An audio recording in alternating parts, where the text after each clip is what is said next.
Assalamualaikum warahmatullahi wabarakatuh. Puji dan syukur selalu kita panjatkan kehadirat Allah Subhanahu wa Ta'ala. Salawat dan salam selalu kita limpahkan ke junjungan kita Nabi besar Muhammad Sallallahu Alaihi Wasallam. Penelusuran demi penelusuran para waliullah, para syekh, para habaib, situs benda kuno, serta beberapa pesantren yang ada di Banten masih terus kami lanjutkan. Sebuah tempat di sebuah kecamatan yang bernama Kecamatan Cimanuk, Kampung Babakan Sompok.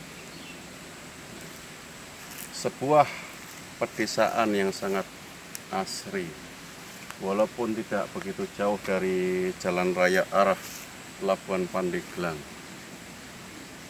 Mempunyai jejak kewalian, jejak waliullah yang sungguh sangat unik dan langka.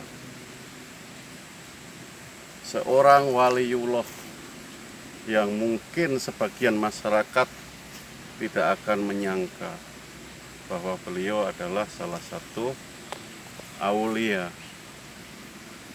yang diutus oleh atau merupakan ketentuan dari Yang Maha Kuasa Allah SWT untuk mengajarkan ilmu kebaikan yang sangat bermanfaat bagi kehidupan manusia di eranya. Atau mungkin suri tauladan dari beliau masih bisa kita teladani.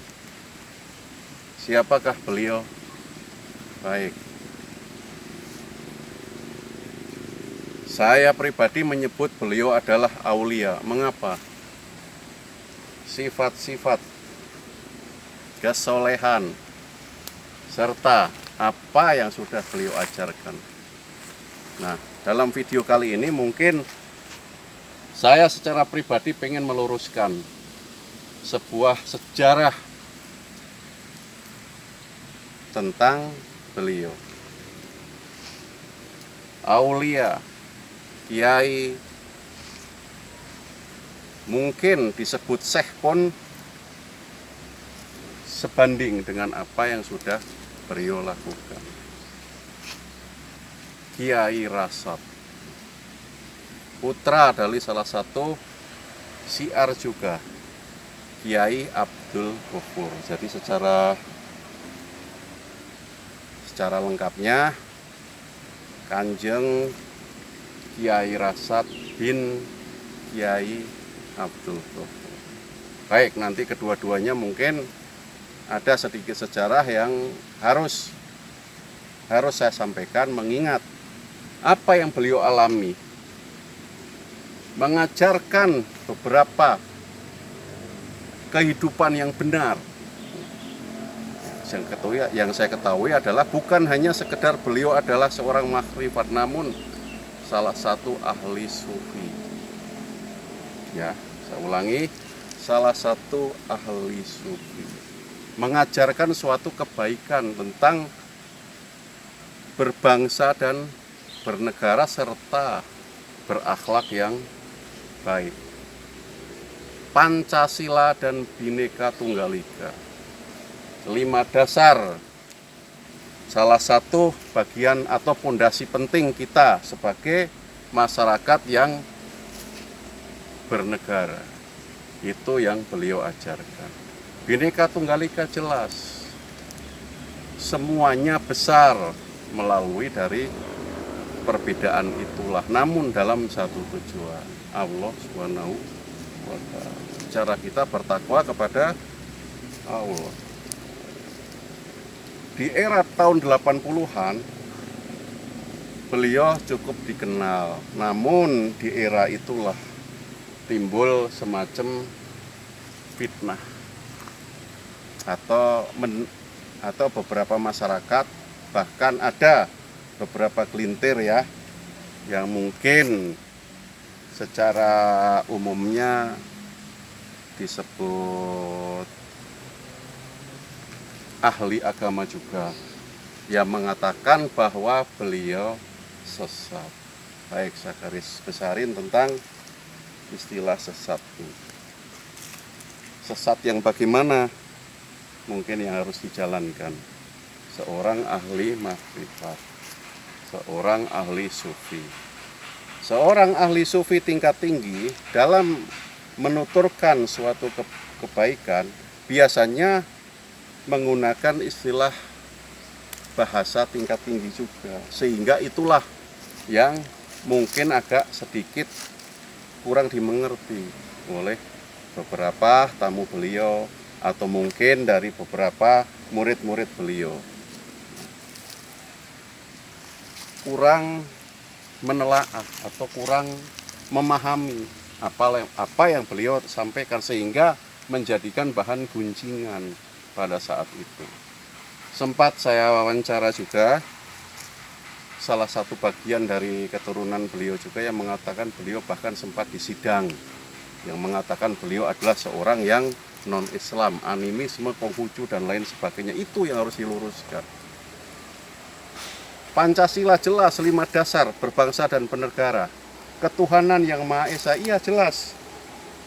Sebagai warga negara yang baik, kita harus memiliki agama dan mengamalkannya. Yang beliau ajarkan bukan hanya sekedar memiliki agama dan menjalankannya, tapi mempraktekkan dari 5 sila itu. Kemanusiaan yang adil dan beradab. Nah, kemanusiaan adil. Nah, baik, sampai saya cari. Ya, ini bukan pembenaran, tapi inilah suatu kebenaran yang harus disampaikan.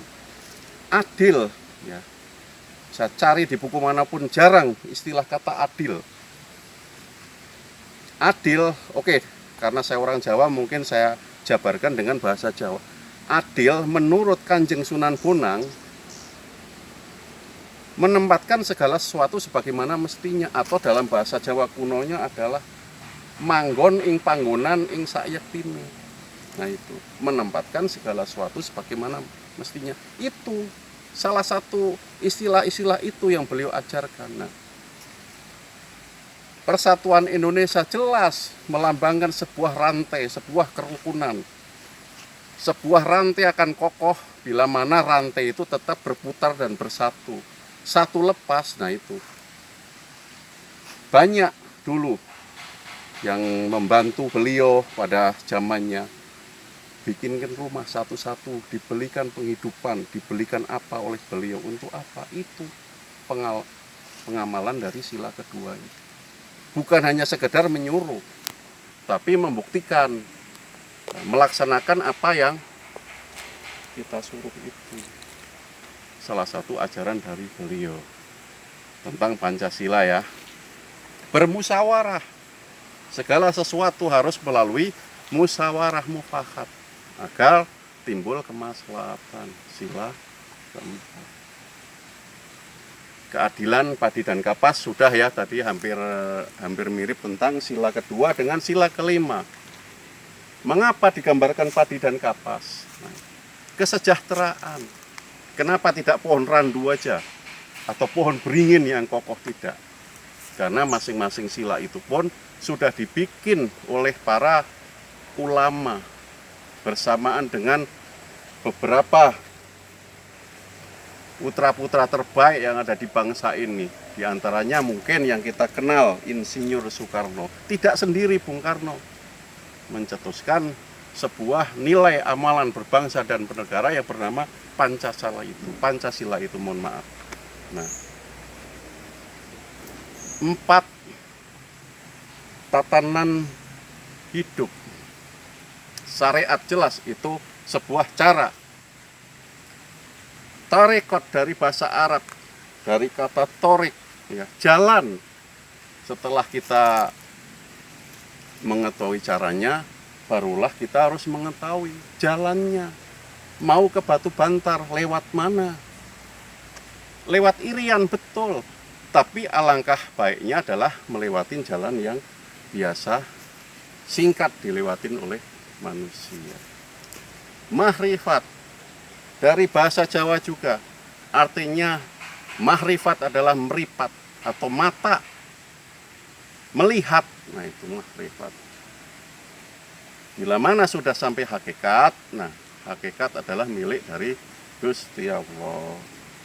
Manusia yang sudah melewati tingkat makrifat tidak diperbolehkan lagi untuk melangkah sampai ke hakikat, karena itu hak dari Sang Pencipta. Atau diantaranya yang pernah diajarkan oleh beliau, Pancasila sudah, Bhinneka Tunggal Ika sudah, tingkatan tataran hidup sudah. Nah, mengapa kita tidak boleh melewati kalau sudah sampai hakikat? Nah, ada riwayat Kanjeng Nabi Musa alaihissalam pada saat itu tawasul, pengen melihat seperti apa Gusti Allah. Gusti Allah menjawab melalui firman-Nya, melalui salah satu utusannya, seorang malaikat. Gak usah lihat saya, lihatlah Gunung Tursina. Dipandang Gunung Tursina oleh Nabi Musa alaihissalam. Seketika gunung itu meletus. Kaget Nabi Musa hingga pingsan melihat tanda kekuasaan dari Allah itu. Seketika Nabi Musa berkata, Allah yang maha besar, Allah maha perkasa, Allah maha suci. Nah, beberapa contoh ya, kebaikan-kebaikan, ajaran ilmu tentang beliau. Baik, lanjut ya, kembali lagi ke Kanjeng Kiai Rasad serta Kiai Abdul Ghafur. Beliau putra seorang ulama bernama Kiai Abdul Ghafur. Kiai Abdul Ghafur inilah dulu salah satu bagian dari salah satu budaya. Bukan hanya sekedar syiar, namun bagian dari salah satu kebudayaan yang bernama Cimandi. Seni bela diri, menjaga diri, yang sangat termasyhur, mungkin lebih terkenal menjadi sebuah wadah yang bernama TT KDH. Nah, orang tua dari beliau bagian dari Cimandi. Oke, Kanjeng Kiai Rasad memiliki seorang guru, ulama besar pada saat itu di abad ke-18 yang bernama Kanjeng Syekh Yusuf di Cimongko. Melaksanakan apa yang menjadi wejangan perintah dari seorang guru untuk menyebarluaskan. Dengan cara apa? Tidak hanya dengan ucapan, tapi melakukan beberapa tawasul dari karomah satu ke karomah yang lain, ke tempat suci yang lain, ke jejak-jejak para waliullah hingga bertapa di lereng Gunung Karang. Nah, salah satu keistimewaan dari beliau bertapa di sebuah gua di Gunung Karang yang bisa selamat dan meneruskan amanat dari sang guru itu. Bahkan barangkali ada yang bisa melihat dengan indera keenam, ya, salah satu karomah yang ada di Gunung Karang itu bahkan sampai dengan detik ini mengikuti hingga di tempat ini. Sebuah harimau yang sangat besar bernama Ki Amir. Silahkan terawang oleh yang bisa. Namun tujuan konten kali ini, mohon maaf ya, saya sedikit terharu juga, membela seorang ulama. Kebencian kepada sesama pun kita dilarang oleh agama. Boleh kita berbeda pendapat, boleh. Tapi seandainya membenci, membuli, bahkan istilah sekarangnya membuli seorang ulama, hukumnya langsung di Gusti Allah. Saya ingatkan,